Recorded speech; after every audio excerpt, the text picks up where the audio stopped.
बिस्मिल्लाहिर्रहमानिर्रहीम। अस्सलाम वालेकुम। मैं हूँ उम्मे कुलसूम और आप देख रहे हैं मेरा यूट्यूब चैनल।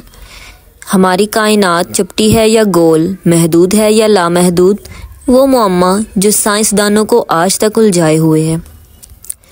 कायनात कैसी है, ये सवाल ज़्यादा मायने खेज नहीं लगता, लेकिन अगर नासा की बात को सच मान लिया जाए कि कायनात हर चीज़ है जिसमें तमाम मादा और तवानाई समेत वक्त भी शामिल है, तो फिर सवाल पैदा होता है कि हर चीज़ की कोई शक्ल भी होती है। अगर आप ये वीडियो देख रहे हैं तो आपको इन लोगों में से एक होना चाहिए जो नाकाबिले फ़हम बातों पर गौर करने, नाकाबिले तसव्वुर को तसव्वुर करने और नाकाबिले तस्खीर की खोज लगाने के लिए तैयार रहते हैं। दूसरे लफ्ज़ों में, कायनात के राज़ों की तलाश में किसी मुतजस्सिस मुहक्किक की तरह जो इन मुअम्मों के हल के लिए नए, ठोस और पायदार तसव्वुरात को सामने लाना चाहते हैं, जिन्होंने सदियों से मुफक्किरीन को उंगलियों पर नचा कर रखा हुआ है। इन माहिरीन के लिए कायनात की शक्ल एक संगीन मामला है। आया ये हमेशा के लिए फैलती रहेगी या किसी धमाके के नतीजे में एक दिन सिमट कर तबाह हो जाएगी? इसी सवाल का जवाब तलाश करने से ये इल्म भी हो सकता है कि आया कायनात लामहदूद है या महदूद। तो इस मुअम्मा को कैसे हल करना शुरू किया जाए?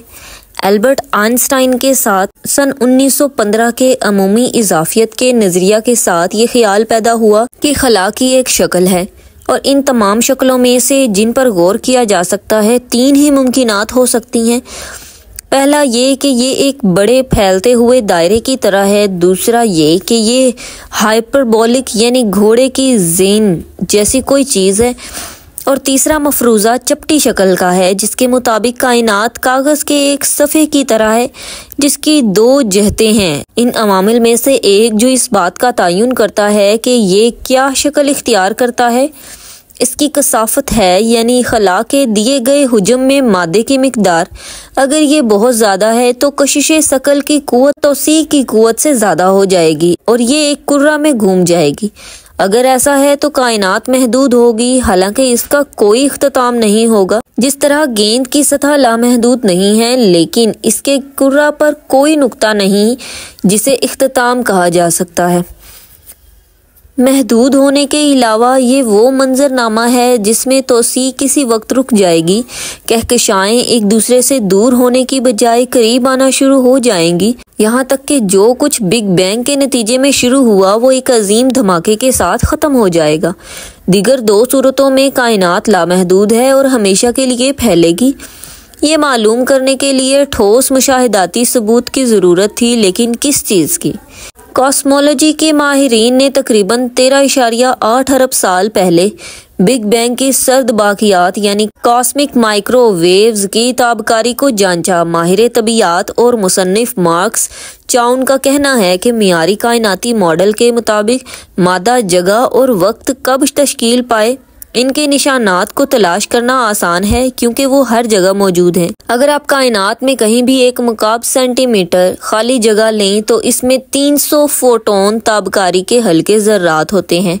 हकीकत में कायनात की तमाम रोशनी का 99% सितारों या इस जैसी कोई चीज़ नहीं है, बल्कि बिग बैंग की चमक है। ये वो चीज़ थी जो 1965 में दरियाफ्त हुई थी और ये नौज़ायदा कायनात की तस्वीर की तरह है। ये सबसे पुरानी रोशनी है और जब हम इसे अपनी दूरबीनों से पकड़ते हैं तो हम जहां तक हो सके पीछे मुड़कर देखते हैं। इस रोशनी में इनकोड शुदा कायनात की एक तस्वीर है, क्योंकि ये बिग बैंग के 1 मिलियन सालों में से तीसरा हिस्सा था। एक अहम नुक्ता जैसा कि जब पहली साख्त कहकशाओं के बीज की तश्कील हुई थी। इस तरह की ताबकारी की बाकियात को अक्सर कॉस्मोलॉजिस्ट रोजेटा स्टोन के तौर पर माजी को समझने के लिए इस्तेमाल करते हैं, लेकिन बिग बैंग की ताबकारी से ये अंदाज़ा कैसे लगाया जा सकता है, और ख़ुसूसन वो अंदाजे जो साइंस की दुनिया के मुताबिक मुश्किल तरीन पैमाइश हैं।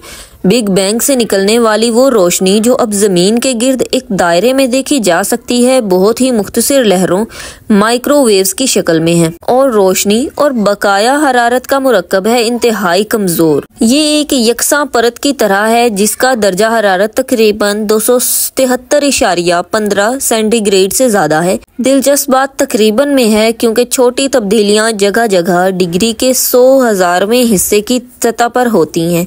ये इन मुतअद्दिद मुतालियात में से एक था जिसने कायनात की शक्ल का तयन करने में मदद की। लेकिन बिग बैंग से रोशनी के ज़र्रात का मुशाहिदा किस तरह डरहम यूनिवर्सिटी के कार्लोस फ्रैंक जैसे फल्कियाती तबियात के माहिरीन को ये फैसला करने में मदद दे सकता है कि ये क्या शक्ल है। उनका कहना है कि ये साइंस की खूबसूरती है। हम बहुत तफसीली आदाद शुमार की बुनियाद पर बहुत ही अहम नताइज निकाल सकते हैं। ये रोशनी के ज़र्रात अरबों सालों से फैल रहे हैं, यहाँ तक कि वो हमारी दूरबीनों तक पहुँच जाते हैं और किसी भी घुमाव की पैरवी करते हैं जो मौजूद हो सकता है। और इन कायनाती माइक्रोवेव्स को रोशनी की दो किरणों के तौर पर तस्वुर करें। एक चपटी कायनात में वो हमेशा मुतवाज़ी रहेगी, एक करवी कायनात में वो खला के घुमाव के साथ सफ़र करेंगे और आखिरकार मिलेंगे, और एक हाइपरबोलिक कायनात में शुआएं कभी पार नहीं होंगी और तेज़ी से अलग हो जाएंगी। मुशाहिदात से पहली बार कायनात की शक्ल और किस्मत का एतमाद के साथ अंदाज़ा लगाया गया था 2000 में, जब इटली, बरतानिया, अमेरिका, कनाडा और फ्रांस के माहिरीन फल्कियात की एक बैनुल-अक़वामी टीम ने अपने मुताले के नताइज शाया किए थे। इन नताइज की तस्दीक बाद में नासा के WMA प्रोब, यूरोपीय खलाई एजेंसी के प्लांक खलाई जहाज के जरिए जमा किए गए डाटा और कॉस्मोलॉजी टेलीस्कोप के जरिए की गई पैमाइश से हुई। कायनात के चपटे होने का सबूत इसके मुताले में भी जाहिर होता है, जिसे तनकीदी कसाफ्त कहा जाता है, जो इस बात की निशानदही करता है कि ये इसके बिल्कुल नीचे है, यानी ये चपटी है और गैर मुअय्यना मुद्दत तक फैलेगी। फिर भी हम इस इम्कान को रद्द नहीं कर सकते कि हम एक करवी या हाइपरबोलिक दुनिया में रहते हैं। क्योंकि कायनात बहुत बड़ी है, इसलिए जिस हिस्सा का हम मुशाहिदा कर सकते हैं वो चपटी होने के इतना करीब हो सकता है कि इसके घुमाव को सिर्फ इंतहाई दुरुस्त हालात के जरिए ही मालूम किया जा सकता है, जो हमने अभी तक ईजाद नहीं किए। ताहम इस वक्त हर चीज़ इस बात की निशानदही करती है कि कायनात फ्लैट, फैलती हुई और लामहदूद है। इस दुनिया की खूबसूरत चीज़ ये है कि जो अब अक्सर मज़ीद सवालात उठाते हैं, अगर ये लामहदूद है तो ये कैसे फैल सकती है, और अगर इसकी इब्तिदा हुई तो ये लामहदूद कैसे हो सकती है। मज़ीद जानने के लिए चैनल को सब्सक्राइब करें, वीडियो को लाइक करें। तब तक के लिए अल्लाह हाफिज़।